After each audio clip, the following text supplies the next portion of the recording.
कांग्रेस की जानिब से आज तेलंगाना भर में अग्निपथ स्कीम के खिलाफ सत्याग्रह प्रोग्राम मुनाकिद किया गया। साबिक वजीर व कांग्रेस के सीनियर लीडर मोहम्मद अली शब्बीर ने मरकजी हुकूमत की अग्निपथ स्कीम के खिलाफ कामारेड्डी बल्दिया के रूबरू सत्याग्रह प्रोग्राम में हिस्सा लिया। उनके हमरा सैकड़ों कायदीन और कारकुनों ने सत्याग्रह में शिरकत करते हुए मरकजी हुकूमत से मुतालबा किया कि वो फौरी तौर पर अग्निपथ स्कीम को मनसूख करे।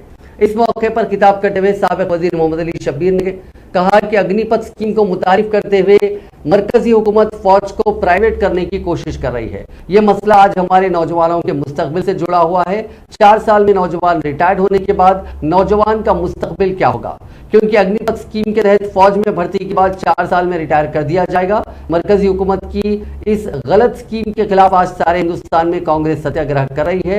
हम मरकजी हुकूमत की तरफ से स्कीम को वापस लेने तक अपने एहतजाज को जारी रखेंगे।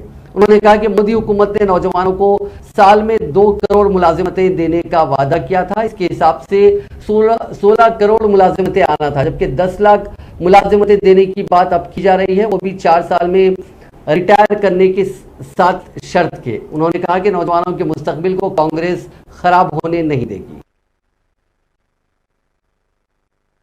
మన దేశానికి ఎవరికి దొరకలే వాళ్ళు డిగ్రీ చేసింది ఎక్కడ డిగ్రీ చేసిండ్రా బాబు అంటే ఇప్పటి వరకు ప్రధానమంత్రి డిగ్రీ దొరకలేదు మన దేశంలో విచిత్రమైన దేశం అనేది అంటే ఆయన డిగ్రీగా చేసింది అట్లా అబద్ధాలు చెప్పి మరి ఈ యొక్క స్కీమ్ డిమాండ్ ఏంటంటే తక్షణమే ఈ రైతుల మీద ఇట్లా ఉపయోగించి 13 నెలల పాపం ఆ రైతులు నల్ల చట్టాల మీద కొట్లాడి 700 మంది రైతులు ప్రాణాలు పోయే వరకు వదలలేదు.